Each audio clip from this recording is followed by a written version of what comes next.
Je vous raconte une petite histoire. Mon père spirituel, le pasteur Alf, était en Afrique du Sud. Il suivait un culte de Mangembo. Il voyait comment le live se passait. Et il a commencé à voir des choses sur des gens qui étaient dans la salle. Il a dit, comment je vais aller dire au pasteur respect ce que je vois?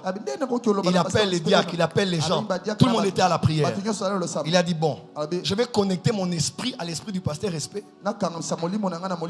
pour l'envoyer les messages que je reçois là dans son esprit. Et à l'instant même, il a d'espoir commencé à voir des choses. Dis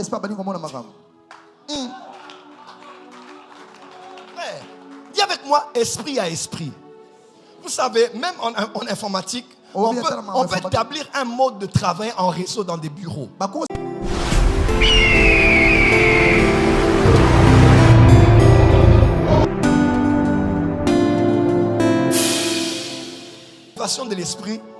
L'élévation de l'esprit élève les dons spirituels. Élève les dons spirituels. Troisième déclaration. Oh mon Dieu. Dis à ton voisin, je vais être un grand esprit. Je vais être un grand esprit. Troisième déclaration. Ce n'est pas la possession des dons spirituels qui définit ton poids dans le monde spirituel. Amen. Mais c'est la dimension élevée de ton esprit. Amen. Opérer dans les dons spirituels ne détermine pas ton poids dans le monde spirituel.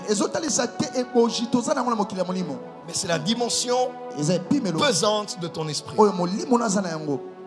Amen. Quatrième déclaration. Les hommes spirituels ne courent pas derrière les manifestations des dons, mais derrière le développement de l'homme intérieur. Les enfants cherchent les charismes, mais les adultes cherchent la maturation de leur homme intérieur. Ne cherche donc pas à devenir un grand charismatique, mais cherche à devenir un grand esprit. Amen. Amen. C'est ainsi que je me permets de dire, cette génération a un problème.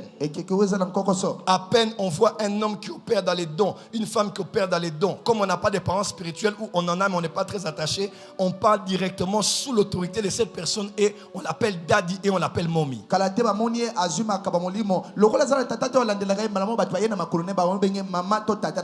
Et toi comme femme tu trembles parce qu'il a donné des détails. Tu es censé même être sa maman spirituelle. Ça c'est vrai. Mais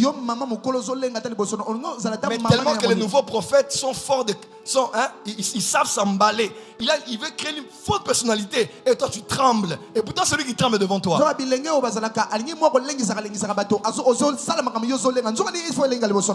Tu ne peux pas soumettre ton destin avec tout ce que Dieu attend de toi à un novice, ça, c'est vrai. À un nouveau venant, seulement parce qu'il a dit ou bien j'ai vu. Il peut être ton encadreur, il peut être quelqu'un avec qui tu pries, mais il ne peut pas être ton autorité spirituelle.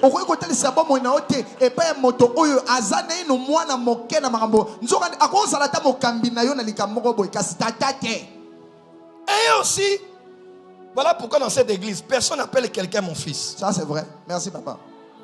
Courage à il y a un seul père, il y a une seule mère. Tous les autres sont des yaya, des leki, des pasteurs. Amen. Aujourd'hui, plus personne ne veut appeler quelqu'un mon encadreur. Encadreur est ici là. Et ça daddy, encadré au daddy et l'enfant.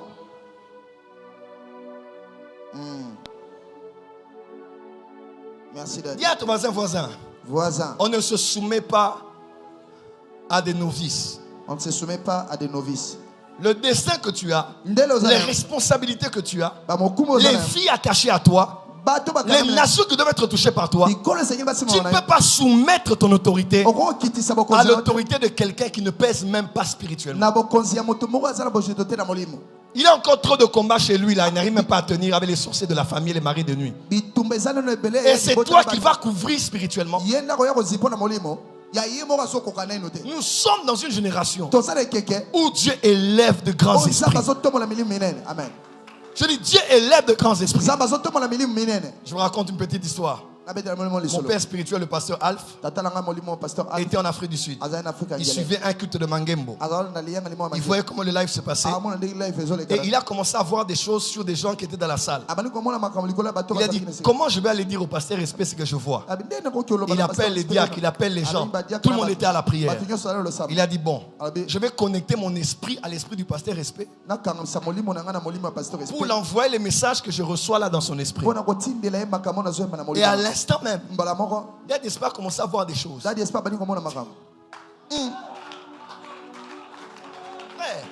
avec moi, esprit à esprit. Vous savez, même en informatique, on peut établir un mode de travail en réseau dans des bureaux. Ce que je vois au conseil d'administration, tu le vois au secrétariat. Les temps sont venus. J'aurai une vision, tu verras la même vision. Oh, tu n'as pas dit amen. Amen. Ce que je vois, tu le verras. Je serai ici, je dors. Tu dors ici, ta femme dort là-bas. Toi, tu vois une partie du rêve, elle a vu la suite du rêve. Je décrète et déclare, les grands esprits se rencontrent toujours. Dis amen très fort. Amen. Alors, qui est un grand esprit? Je vous donne quelques définitions. Un grand esprit, c'est un être humain qui, grâce à sa connaissance du monde spirituel, de son obéissance aux lois spirituelles, de sa discipline sur le chemin de la spiritualité, a connu une ascension de son esprit et peut dominer l'invisible et influencer les visibles. Je répète. Un grand esprit est un être humain. Je n'ai pas dit pasteur. Je n'ai pas dit féticheur. Là, je parle de grand esprit. Un grand esprit est un être humain qui, grâce à sa connaissance des choses du monde spirituel, de son obéissance aux lois spirituelles et de sa discipline sur ce chemin de la spiritualité, a vu son esprit grandir, monter au point où il domine le monde spirituel. Il peut dominer le monde physique. Amen. Une sœur est venue un jour ici à l'église. Il a dit, je parlais avec cet homme sur Instagram. Je n'ai pas compris. Mes photos sont parties. Là, il me fait un chantage. On m'a interpellé dans la famille. J'ai dit, qu'est-ce qu'on va faire ici? J'ai appelé un de mes fils. Il est cybercriminel. Il est cybersécurité. J'ai dit, on va essayer de gérer ce cas. La fille risque de voir sa réputation abîmée. Après, j'ai dit, bon, il y a la technologie physique. Il y a aussi la technologie spirituelle.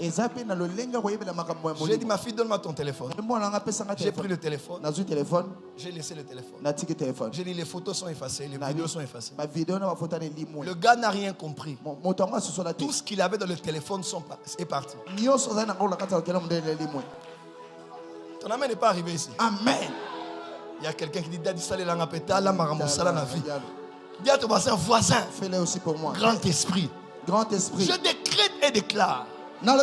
Les anges t'emmènent à connaître la technologie des choses spirituelles. Ça c'est vrai. Il y a des cas qu'on peut gérer technologiquement parlant. Il y a des cas qu'on peut gérer aussi spirituellement parlant. Je n'ai pas le temps de vous parler des téléphones qu'on a rechargés. Tu tiens un téléphone comme ça, le téléphone est rechargé. On était à Lubumbashi ici. Pasteur Daniel et les autres savent. On arrive dans une église. L'église du pasteur Abel. Plus de 5000 personnes. On arrive là. Pendant que je déclare, des gens avaient des téléphones allumés. La photo de profil change. Ça devait ma photo de profil. Qui était là? Pasteur Daniel peut se rappeler. Les gens ne comprenaient pas. En fait, les anges travaillent parce que Dieu voulait témoigner de la présence de son serviteur. Amen.